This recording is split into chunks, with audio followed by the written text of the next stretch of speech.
vuelta en Más que Noticias con Pablo Secada. Como saben, él es economista y regidor de la Municipalidad de Lima por el PPC. Con él vamos a hablar de múltiples temas importantes. Pablo, ¿cómo estás? Buen día.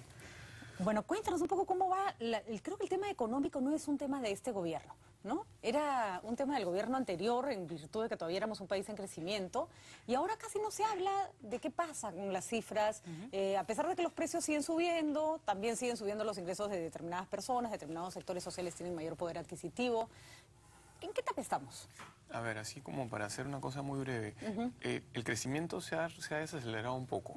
Acá en el Perú reportamos el crecimiento de una manera bien rara, que es el mes contra el mes anterior, mismo mes del año anterior. Ya. Lo usual es que nadie reporte el Producto Bruto Interno cada mes, sino cada trimestre. Ya. Que compare, digamos, el cuarto trimestre, que es lo último que tenemos, contra el tercero, pero esa comparación la expresa a un ritmo anual. Si haces eso, así lo hacen en Estados Unidos, en Inglaterra, en Alemania, en Japón, en todo el mundo. ¿Y nosotros Acá, por qué de otra forma? que se llame PBI a lo que reportamos cada mes es una exageración, eso es un indicador de actividad. Podría haber un producto cada trimestre. Y esos países hacen una encuesta cada trimestre para completar la información que tienes, por ejemplo, porque sabes cuánto producen las minas, porque eso es más o menos fácil de medir, o cuántas cajas de cerveza hace Bacus. Eso es bien fácil de medir, un señor te dice exactamente cuántas cajas de cerveza contando camiones. Claro, pero empresas de servicios, por ejemplo, Es más difícil, ¿no? entonces tendrías que hacer una encuesta. Acá el gran sector que es servicios, sacas el dedo por la ventana y lo mojas y más o menos sabes. Mides, calculas. Bueno, con esos datos creces al 4.4% anual en el cuarto trimestre, después de haber crecido al 5.9% en el tercero. O sea, la economía se ha desacelerado. La economía peruana debería poder crecer sin grandes problemas a una tasa de 6 al año. Y en la década previa creció a 7 al año, 7.2. O sea, deberíamos hacer un esfuerzo por regresar a crecer a tasas más rápidas. Factores de esa desaceleración. La inversión privada, internacional. básicamente la inversión privada, al comienzo era la incertidumbre sobre qué iba a hacer Humala. La típica de año electoral, ¿no? Después un poquito, sí, casi lo de siempre. Después un poquito ha sido Europa y Grecia. El mundo no ayuda ahora. Y ahora se ha recuperado un poco la confianza, pero hay que hacer mucho más pues para que la confianza vuelva a ser la de, digamos, antes de la crisis del 2008 o la de antes de las elecciones recientes. El gobierno creo que puede hacer una serie de cosas para conseguir eso. En el frente de la inflación lo que pasó es que la inflación se le salió al Banco Central de su meta, que es entre 1 y 3, hace un rato, básicamente porque los alimentos subieron mucho. Los alimentos el año pasado subieron casi 10%, alrededor de 10%. Esta es época además de lluvias y la cosa se complica, ¿no es cierto? Pero siempre ves, ahí sí la inflación de los últimos 12 meses. Entonces sacas el marzo del año anterior y pones el de este, te da igual. La inflación ahora está en 4.2%, pero como decía, la inflación de alimentos está yendo bastante más rápido. Ya está cayendo la inflación de alimentos. Y si uno ve qué pasa con el trigo, con el maíz, que son los principales alimentos importados, la soya, pero más el trigo y el maíz por el pollo y el trigo por el pan y por todos los derivados del trigo, los precios internacionales de esos bienes están cayendo, pero moderadamente, están todavía altos. Lo que sí está más débil es la economía, entonces eso va a ayudar a que la inflación se reduzca, ¿no? El central espera que hacia fines de este año esté debajo de 3. Y el central tiene mucha credibilidad, entonces el central cree eso y los privados creen lo mismo. De acuerdo, y eso genera un círculo virtuoso. Digamos, a que, por ejemplo, que cuando discutas cualquier cambio en tus precios, siempre pienses que la inflación va a ser 3. ¿no? Si no creyeras en el central, como en el de Argentina, por ejemplo, en el que posiblemente no creen mucho, la inflación no usarías 3, usarías 4 o 5 o más. ¿no? Acá no es así. ¿Y cómo se proyecta el año, Pablo? Porque creo que con Humala está bastante claro que sorpresas hacia transformaciones en el modelo económico drásticas ya no van a haber. La hoja de ruta se asume que es lo que va a ocurrir y en la hoja de ruta lo que más se considera que son reversiones de lo que se había estado haciendo son la actividad empresarial del Estado. Petroperú ahora va a estar en el ducto, en la petroquímica, en las empresas de gas natural comprimido, en producción, no en exploración. O sea, lo único que no va a estar Petroperú es en exploración, de lo que Petroperú hacía, digamos, en los 80s. Así es. Y las novedades son el gas y la petroquímica. Que son los grandes generadores de recursos. Claro, también, pero ¿no? para que tengas una idea, el proyecto de la petroquímica, si sale todo lo que quieren las empresas brasileñas que están manejando el proyecto que estaría entre Hilo y Matarani, ese proyecto va a generar 60.000 empleos directos y va a traer inversión de 15.000 millones de dólares. Petroperú tendría que poner 3.000 millones de dólares entre deuda y capital. Entonces, estamos hablando de un Petroperú más parecido al de los 70s que al Petroperú pues, de los 90s, ¿no? Un Petroperú muy grande. Mucho más activo, ¿no? Mucho más activo. Mucho más metético. Que ahí en realidad lo están sentando en la mesa y ponen su platita y se lleva un pedazo de un negocio que debe ser un buen negocio. Pero eso le va a permitir hacer otras cosas, ¿no? Es una buena idea. Yo no sé, yo creo que Petroperú, para que estuviera de acuerdo contigo en que es una buena idea, tendrían que ver dos cosas. Primero, el Estado interviene en la economía cuando hay ciertas razones para que lo haga, que se llaman fallas de mercado. Así es. Para regular, para equilibrar, ¿no? Por ejemplo, porque si el Estado no interviniera, todos usaríamos diésel en vez de gasolina en nuestras camionetas y contaminaríamos más. Si el Estado interviniera bien en el Perú, grabaría el diésel y sería más caro que la gasolina. Acá el Estado está todavía un poco confundido con el tema y sigue grabando con más impuestos las gasolinas menos contaminantes. Que no debería, ¿no? La gasolina de mayor octanaje debería valer menos que la 84, que debería valer menos que el diésel. Así es. Entonces, las razones para que Petroperú intervenga no son tan obvias en algunos casos. En petroquímica, por ejemplo, o en el ducto de gas, no son obvias para nada.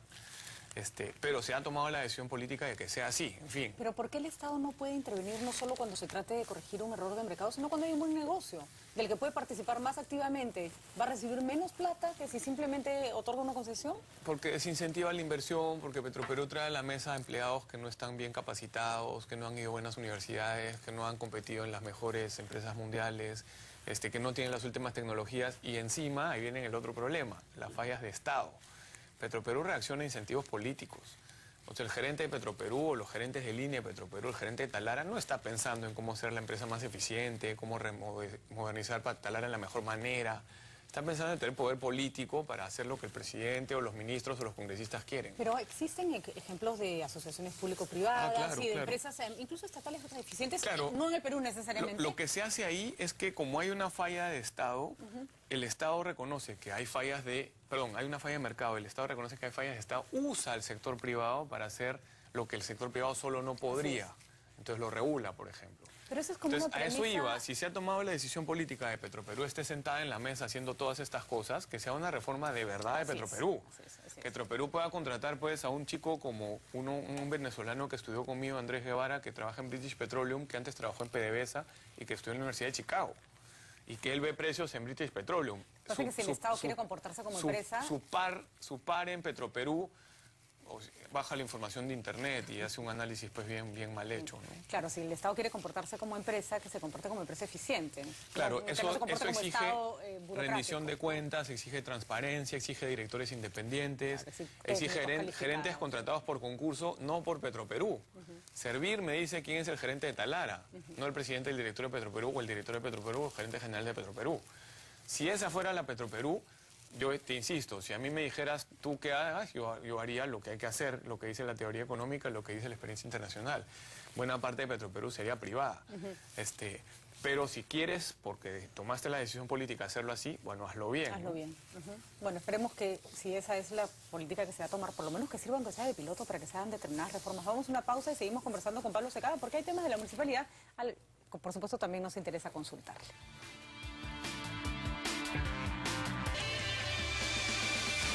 Seguimos conversando con Pablo Secada sobre cuál es el rumbo de la economía de nuestro país. Pablo, bueno, ese es entonces el panorama económico, no se ven mayores transformaciones. Tú me dices que lo de Petroperú es probablemente el golpe de timón más radical sin ser ningún cambio. En el IPE vemos a la economía creciendo más que el resto, creciéndola más cerca de 6 que de 5, o sea que regresando a un ritmo de crecimiento que nos parece razonable. Eso no quiere decir que no hay que pedir más, pero 6% pues se va a ver bien. La inflación regresando a su lugar y el Perú muy mirado por inversionistas nacionales y extranjeros y claramente metida esta expansión a provincias, ¿no? El ingreso ha crecido mucho en provincias y ahora estás viendo inversiones de todo tipo en provincias. En una empresa de asesoría financiera en la que soy socio, fueron mi socio y otro de la empresa a Brasil, a una reunión hecha por un banco de inversión brasileño que se llama Pactual. Las 150 empresas más grandes de Brasil, gerentes generales o financieros. Y todos ven al Perú como la clase media está creciendo, hay que ir a venderle a la clase media, como pasó en Brasil. Y todos quieren venir al Perú. O sea, interés por el país hay, la economía va a seguir creciendo y no van a haber grandes problemas de estabilidad de precios, ni mucho menos. Conversamos en otra oportunidad y me gustaría tu diagnóstico al respecto. Yo creo que el gran riesgo de este gobierno no es no mantener la ruta que se ha iniciado, sino no hacer los cambios que se necesitan. Y en el aspecto social confiábamos en que Carolina Trivelli es una buena opción, pero ¿se está avanzando o cómo lo ves? Yo veo que esto es lo mismo que estamos viendo desde Fuji 2 en adelante. Fuji 1 hizo una serie de reformas muy ambiciosas y muy profundas. Destrozó otras cosas, pero algunas reformas muy importantes se hicieron entre el 91 y el 94. A un ritmo pues inusitado y que no va a repetirse porque la gente no está dispuesta a aceptar esa cantidad de cambios, salvo cuando había hiperinflación y Sendero era un problema real. Desde entonces los gobiernos básicamente manejan el barco en la dirección que les han dado y hacen 3 o 4 cambios. Lo que veo es que Ollanta podría cometer el mismo error, ¿no? Satisfacerse con crecer al 6, que la inflación sea baja y que te mire el mundo y que los inversionistas nacionales estén creciendo en provincias. Y que te pifeen en provincias, el pueblo. No sé, porque no sé si le pase eso a él, porque la plataforma de él, el discurso de él, esto de Petroperú, esto de lo laboral, va a ser mejor visto en provincias. Pero tiene 60% de popularidad, no le cuesta a él nada iniciar una reforma más ambiciosa de una serie de temas. Sobre todo cuando tienes la captura de Artemio, cuando el piso parece que está parejo, además está a su favor la coyuntura. Claro, ¿no? te pongo un ejemplo del que hemos hablado mucho en el IPE, infraestructura. Estuvimos recientemente en Proinversión. Proinversión tiene un mandato de lo más acotado. La mayoría de ministerios quieren hacer las obras públicas y no quieren meter a Proinversión en la colada, entonces poco dinero en alianzas públicas privadas de las que hablabas antes, o sea, dinero. Por ejemplo, se acaba de caer una inversión, 2 inversiones importantes de iniciativas privadas. Una por una cárcel, que es un grupo español que el Estado le dijo, haz la cárcel, y el INPE le dijo, haz la cárcel, pero yo me encargo de la seguridad interna. Entonces se trancó eso ahí, el Ministerio de Justicia le bajó el dedo, los españoles van a ganar al Perú un arbitraje internacional, y lo van a ganar. Otra que me parece más penosa, una empresa pequeña inglesa trajo una iniciativa privada para desalinizar agua en el sur de Lima, alrededor de Pocusana. Bywater se llama la empresa. Que no es el lío de Ica. No, para nada. Y vinieron Veolia, que es la empresa de aguas más grande del mundo, Aguas de Barcelona, que es gigantesca, General Electric, que es un líder mundial en tecnología, que querían desalinizar al agua de Pocusana. Bueno, el Ministerio de Vivienda les acaba de decir que no. ¿Por qué? Porque CEAPAL dice que el agua es más cara de la que es si la agarras pues del río y la limpias, o también dice que no hay red, o sea, no hay cómo llegar con el agua de Pucusana a todo al sur de Lima, digamos. Es penoso eso, en el sur de Lima no hay agua. Así es. Hay carteles de gente que se queja, yo puse uno en Twitter que dice que CEAPAL no les importamos y no le importa a la gente pobre. Entonces, no solamente no avanzas con las iniciativas privadas, sino lo que yo creo que debería hacerse, el Estado debería decir, yo quiero esta y esta obra. Ahora, cuando se plantean estas iniciativas mixtas, digamos, en las que tú pones una parte, la empresa privada pone otra, ¿no es cierto? Tú das determinadas facilidades, el inversionista espera determinadas condiciones, la cosa debería avanzar, además en beneficio de todos, en beneficio del que... O sea, la lógica básica es que poner, por ejemplo, desalinizar agua no es un negocio privado. Si yo cobrara lo que de verdad cuesta desalinizar el agua y la red, la gente no lo podría pagar. Sí, así es. Y tiene un beneficio para la sociedad porque un niñito que toma agua limpia no se enferma. Bueno, porque además no puedes vivir sin agua. Claro, pero, por ejemplo, hay un cierto rendimiento que es para la sociedad, pero no para la empresa. El Estado lo pone. Lo puede poner cofinanciando las obras, lo puede poner dándote garantías de 20 formas. Yo discrepo con esta teoría de que el Estado siempre tiene que apuntalar lo que es una suerte como de mal negocio. Yo creo que el Estado debería ser lo suficientemente empresario, es una utopía probablemente, como para meterse en buenos negocios, pero en fin, este Estado no lo conseguiría. Pero pensemos un poco lo que está pasando con el Metropolitano. Y ahí apelo a tu condición de regidor de la Municipalidad de Lima. Porque claro, se plantea una solución al transporte público, casi todas las soluciones al transporte público tienen estas características. Además, por lo menos al comienzo. Así es, hasta que empiezan a dar réditos. Bueno, el Metropolitano... Y no funciona. COSAC 1, Metropolitano 1 se diseña de una manera, ¿no?, que incluye 38 kilómetros de tendido, de los cuales se han hecho 26. Esos 12 que faltan entran hacia Lima Norte. ¿No? Incluye, no va a haber competencia, creo que es a 400 metros hacia cada lado del Metropolitano. O sea, no va a haber combis al costado ni combis menos en tu ruta. Claro, esas son las condiciones que la municipalidad le ofrece al operador para que tenga un negocio viable. Pero fíjate que en el Metropolitano la municipalidad diseñó y ejecutó la obra. Lo que hizo es, una vez que tenía el Metropolitano hecho, lo que hizo es buscó gente que maneje los buses y buscó gente que les eche gas, en esencia. O sea, la gran concesión del Metropolitano es maneja el bus y échale gas. Se pudo haber hecho diferente, se pudo haber hecho como una APP desde el comienzo, en que venía una empresa y te hacía toda la obra, te administraba los buses, les echaba gas y tú le pasabas un dinero porque no le alcanzaba para recuperar la inversión por unos años, ¿no? Se pudo haber hecho así. Hubiera sido, en mi opinión, mucho mejor la ejecución y el diseño. Entonces, Castañeda, por inaugurar el Metropolitano, pensando en la elección del 2011, lo entrega sin esas dos cosas y otras más. Hay otras cosas absurdas. Peruana Gas Natural gana la concesión para el gas, pero Protransporte le compra a Peruana Gas Natural y le vende más caro a los operadores del Metropolitano. Protransporte, ¿qué hace metida ahí? Además, ¿para qué? Para ganar unos centavos y fregarle el negocio. Claro, y fregarle el negocio cuando a los supuestamente otros. Es el que diseña las soluciones de transporte de Lima. Y además lo que genera ahí es un sobrecosto al usuario final. Entonces, ¿no? En noviembre, creo, del año pasado, viene uno de los operadores con un colega mío, ex colega del Ministerio de Economía y Finanzas, y nos dice, mira, y nos da un cuadro en el que hay dos columnas, que es lo que dice el contrato, lo que han hecho, lo que dice el contrato, lo que han hecho, incluyendo estas tres cosas que te digo y otras 10 más. Si esto sigue así, los operadores vamos a llevar al Lima Arbitraje Internacional $100 millones. Entonces, primero fui a hablar con, en ese momento, Miguel Prial, y le dije, Miguel, esto, no, sí, lo estamos viendo. Después lo hablamos en el Consejo, lo estamos viendo. Y pasan los meses y lo estamos viendo, significan que hay dos ahora sí que ya llevaron al Lima Arbitraje Internacional. Y lo van a ganar. Lo van a ganar de todas maneras. ¿Qué hay que hacer hoy día? Te tienes que sentar con él en la mesa y decirle, perfecto, incumplí. Yo estimo que los costos del incumplimiento para ti son tanto y negocias con él cuánto de los costos asumes. ¿Y para adelante? Para porque adelante, lo que pasa es que, claro, tú puedes prometer liberar las rutas. Haces los cambios hoy, porque si no sigues corriendo en la contingencia. Y la contingencia y el operador son de segunda importancia. Lo más importante es que limeños que están en Chorrillos y que podrían llegar a Lima Norte y viceversa, más rápido, y no lo están haciendo.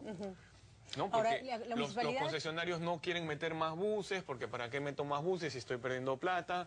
Claro, entonces algunos buses apretado. pasan atiborrados. No llegas a donde podrías llegar mucho más al norte. El municipio sostiene que este es un problema heredado. Es un problema heredado, pero el municipio ya tiene 1 año y 3 meses, 2 meses. El otro día en el Consejo escuchaba a una regidora de Fuerza Social hablando de lo que nos heredó la gestión de Castañeda. Ya eso ya fue. Año y 2 meses ya la gestión relevante es la tuya, ¿no? Sobre todo porque los platos rotos de lo que Castañeda hizo bien o mal los va a pagar Susana Villarán si es que no lo resuelve. Llámese, ella va a ser la responsable de este arbitraje. Pero en mi opinión no se aprendió de la experiencia, porque si se hubiera aprendido el Metropolitano 2, que ya no va a ser, va a haber tren aparentemente, se hubiera hecho una APP como te digo, en que diseño y ejecución se concursan y los gana el señor Juan, pero Transporte trabaja con Juan y Juan diseña y ejecuta. Entonces, ¿quién va a diseñar mejor, por favor? ¿Protransporte o una empresa que opera trenes en 30 países del mundo? La decisión de Humala de anunciar un tren en la misma ruta que se había calculado, proyectado el Metropolitano 2 y bajo estas condiciones es demasiado electorera. No es una novedad. Cuando estaba en el MEF con Ismael Benavides, no sé si te acuerdas que salió Susana Villarán con Alan García. Alan la abrazó, bajando bastante el brazo, y dijo que iba a ser metropolitano y no tren. A la vez, al MEF nos dijo, no se confundan chicos, tren.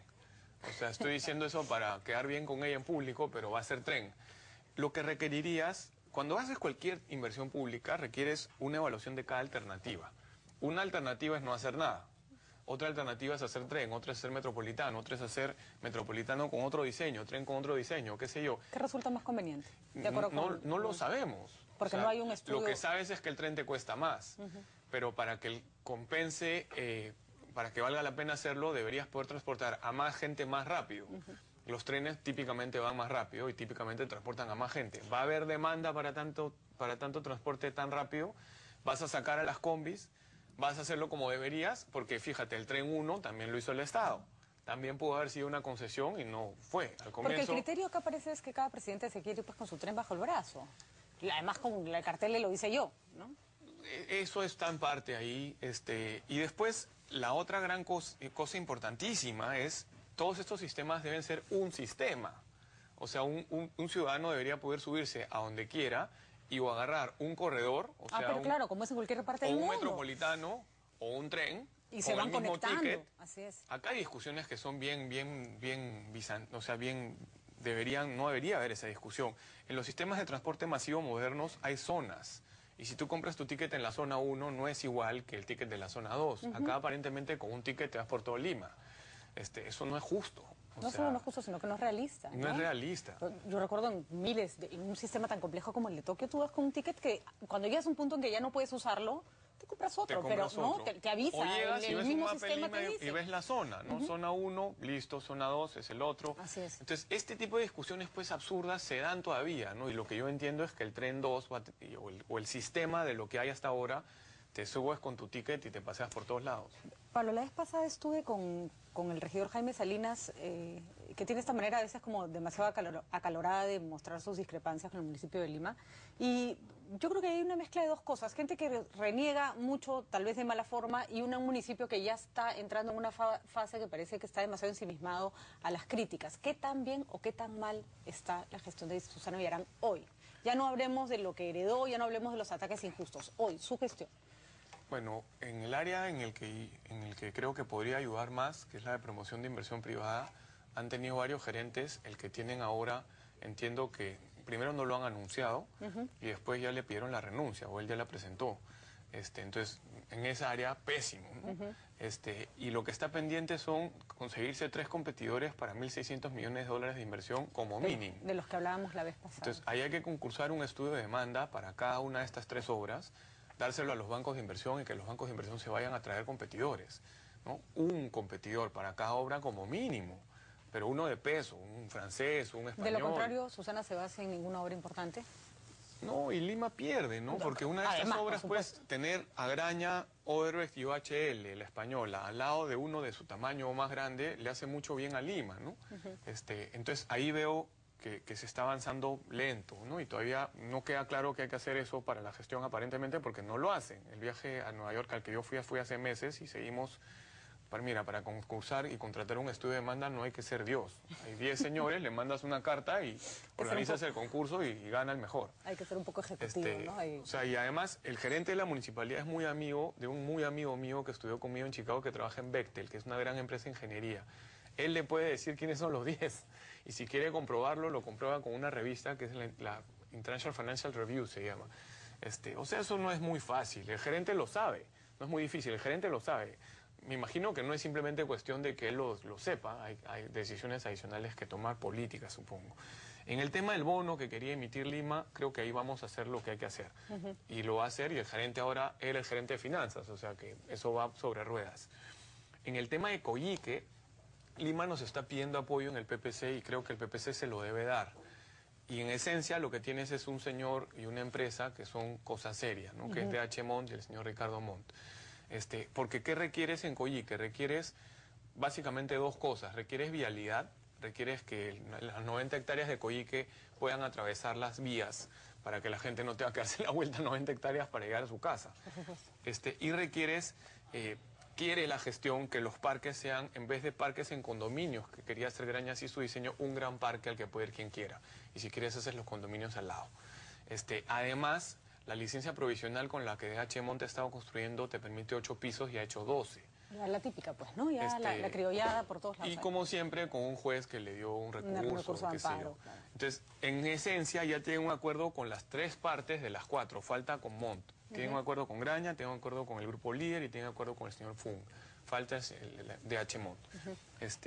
Eso creo que están yendo por el camino correcto. En Santa Anita...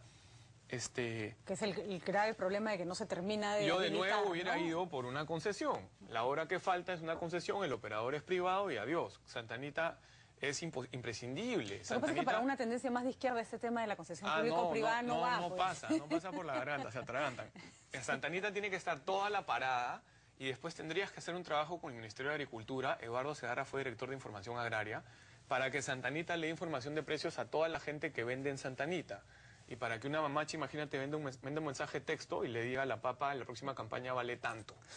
Vamos a ver si te hacen caso, Pablo. Acaban de sacar a Ricardo Ford, entiendo, no he hablado con Ricardo, un ex grade, que creo que por lo menos las ideas las tenía bien claras, y acaban de poner a Ricardo Giesecke, que fue gerente en los 80s.